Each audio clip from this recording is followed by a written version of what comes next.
मुंबई से पुणे का वो एक्सप्रेस हाईवे दिखता तो किसी आम रास्ते जैसा है, पर उस रात का सफ़र वो कुछ और ही था। वहाँ मैं किसी ऐसे चीज़ से टकराया जो अब शायद कभी मुझसे अलग नहीं होगा। दोस्तों, आज के भौतिक घटना के एपिसोड को हम महेश जी के पॉइंट ऑफ व्यू से सुनेंगे, जिनके साथ ये घटना वास्तव में घटा था।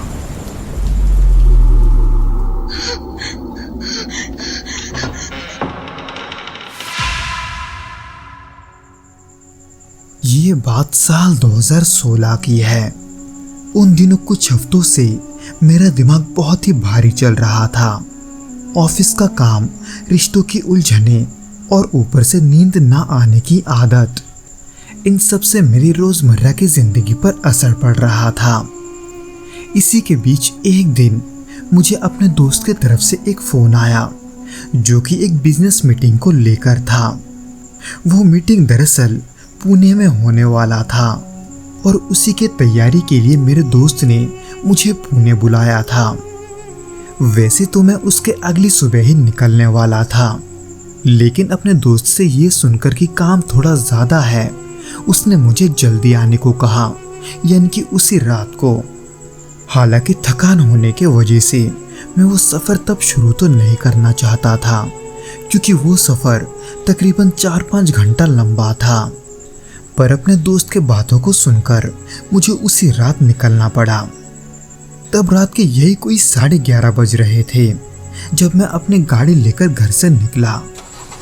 वैसे तो शुरू में तो सब कुछ ठीक ठाक था। इस सफ़र में मुझे कोई परेशानी नहीं हुई थी, लेकिन करीब रात के 1:30 बजे जब मैं एक्सप्रेस वे के उस हिस्से में पहुंचा जहां दोनों तरफ जंगल और घाटी जैसा इलाका था, तभी अचानक एक बहुत ही बड़ा अनहोनी हुआ।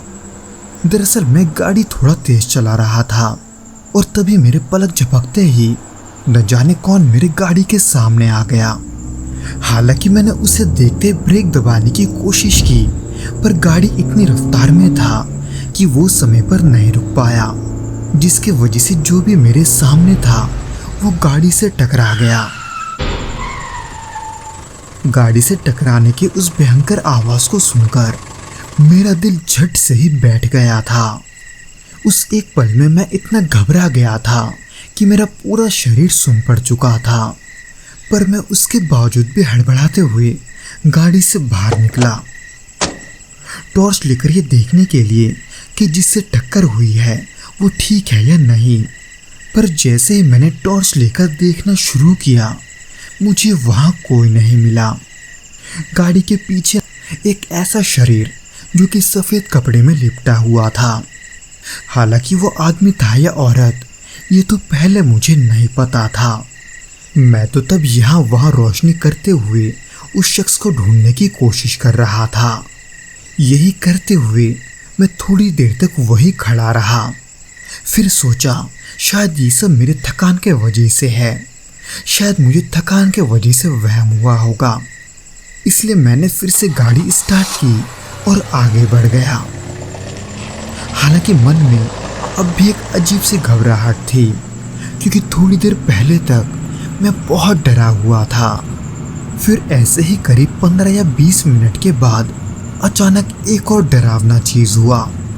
मैं रास्ते पर सीधा चल ही रहा था कि तभी मेरी नज़र अचानक से रियर व्यू मिरर पर पड़ी, जहां मैंने देखा कि सफ़ेद कपड़े में एक लड़की पिछले सीट पर बैठी हुई है। उसके खुले बाल और चेहरे को देखकर ये साफ पता चल रहा था कि वो एक लड़की है, लेकिन उसका जो चेहरा था वो बड़ा ही डरावना था। इसलिए उसे देखते ही मैंने झट से ब्रेक मारा और खुद पीछे मुड़कर देखने लगा। पर जैसे ही मैं पीछे मुड़ा, वहां से वो गायब हो चुकी थी, जो कि अजीब तो था, लेकिन इसके बाद जो हुआ वो इससे और भी कई ज्यादा अजीब था। दरअसल पिछली सीट वाले घटना के बाद मुझे गाड़ी चलाते हुए यही करीब 5 या 10 मिनट ही हुआ था कि तभी फिर से मुझे रियर व्यू मिरर पर वही लड़की दिखाई दी। फिर तुरंत मैंने तिरछी नजरों से पीछे मुड़कर देखने की कोशिश की, लेकिन वहां फिर से कोई नहीं था। ये सब अब मेरे साथ बार बार होने लगा था। बार बार उस लड़की का रियर व्यू मिरर में दिखना और फिर अचानक गायब हो जाना। ये सब देखकर अब मैं समझ चुका था कि बात कुछ और है। हालांकि इससे निपटना कैसे है ये तो अब भी मुझे नहीं पता था। मैं बस किसी भी तरह से अपने दोस्त के घर तक पहुंचने की सोच रहा था, पर ऐसे होते होते अचानक से गाड़ी के अंदर का तापमान अचानक से बहुत ही गिरने लगा, जैसे वहां किसी ने कई सारी बहुत बड़ी बर्फ की सिल्ली रख दी हो। और फिर ऐसा होते ही गाड़ी एक सुनसान जगह पर जाकर अचानक से बंद पड़ गया। मैंने कई बार गाड़ी के इंजन को स्टार्ट करने की कोशिश की, पर गाड़ी है कि स्टार्ट होने का नाम नहीं ले रही थी। उसी दौरान गाड़ी के अंदर का तापमान और भी गिरता जा रहा था, और तभी मैंने अपने गाड़ी के सामने फिर से उसी लड़की को देखा जो मेरे गाड़ी के पिछली सीट पर बैठी हुई थी। और ये शायद से वही थी जो मेरे गाड़ी से टकराई थी। उसे देखते ही मैं इतना घबरा गया कि घबराहट के मारे मैंने गाड़ी से बाहर पैर रखने की हिम्मत नहीं की। मुझ में इतना हिम्मत ही नहीं बचा था कि मैं अब उसका सामना कर सकूं। इसलिए मैं डर के मारे भगवान को याद करते हुए बार बार गाड़ी को स्टार्ट करने की कोशिश करने लगा। वो औरत गाड़ी से तकरीबन 10 फीट दूरी पर खड़ी थी जब गाड़ी स्टार्ट हुई, इसलिए मैं वहां बिना रुके गाड़ी को तेजी से भगाने लगा। पर कुछ दूर जाते ही मुझे वो चेहरा फिर से रियर व्यू मिरर पर दिखाई दिया, और ऐसा होते ही गाड़ी दोबारा बंद पड़ गया। हालांकि इस बार मैंने उस लड़की को नहीं देखा था, पर उसके आसपास होने का एहसास मुझे अच्छे से हो रहा था, क्योंकि ड्राइविंग सीट पर बैठे बैठे मुझे कई बार ऐसा महसूस हो रहा था कि कोई मेरे कानों को छू रहा है। ये सब कभी मेरे कानों के साथ होता तो कभी मेरे गर्दन के साथ। मुझे ऐसा लग रहा था कि कोई ठंडे हाथों से मुझे छू रहा है, और ऐसा जब भी होता था तब रियर व्यू मिरर में मुझे वही लड़की दिखाई देती थी। ऐसे ही गाड़ी का बार बार बंद होना और बार बार गाड़ी का ठीक हो जाना मुझे अब हद से ज़्यादा परेशान करने लगा था। उसके वजह से मैं अब तक डर के मारे गाड़ी से नीचे नहीं उतरा था, और ये मैंने बरकरार रखा, क्योंकि उस सफ़र के दौरान और भी कई बार मुझे वो लड़की दोबारा दिखाई दी, कभी रियर व्यू मिरर पर तो कभी गाड़ी रुकने के बाद गाड़ी के दरवाजे के ठीक बाहर। इसलिए जब भी गाड़ी स्टार्ट होता मैं बिना रुके उसे आगे बढ़ा देता। ऐसे ही करते करते मुझे तकरीबन 3-3.5 घंटे हो चुके थे। हालांकि सफ़र जितना लंबा था अब उससे भी कई ज़्यादा लंबा हो चुका था। वैसे मुझे डर तो बहुत लग रहा था, लेकिन मैं उस डर को संभालते हुए जैसे तैसे अपने दोस्त के घर तक पहुंचने की कोशिश कर रहा था।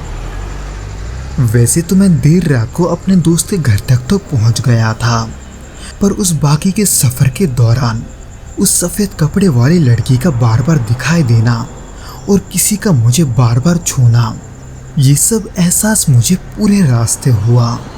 पर जब तक मैं अपने दोस्त के घर नहीं पहुंचा मैं नहीं रुका। हालांकि मुझे इस बात का डर था कि शायद से उस सुनसान रास्ते में उस लड़की के साथ मैं फंसा रहूँगा, क्योंकि गाड़ी का बार बार बंद होना और वो भी सुनसान रास्ते पर, ये सब मुझे कुछ ठीक नहीं लग रहा था। इसीलिए रियर व्यू मिरर में उस लड़की को देखने के बावजूद भी मैं गाड़ी चलाता रहा। हालांकि जब मैं अपने दोस्त के घर पहुंचा तो उसने ये सब मेरा वहम समझा, पर सच क्या है इसका उसे ज़रा सा भी भनक नहीं था, और शायद से मुझे भी नहीं। तो दोस्तों ये तो था वो घटना जो कि महेश जी के साथ घटा था। उम्मीद करता हूँ कि आपको ये वीडियो पसंद आया होगा, और अगर आया हो तो प्लीज़ इस वीडियो को लाइक करके इसे अपने दोस्तों के साथ शेयर ज़रूर करना, और हमें कमेंट करके ये ज़रूर बताना कि आपको ये वीडियो कैसा लगा।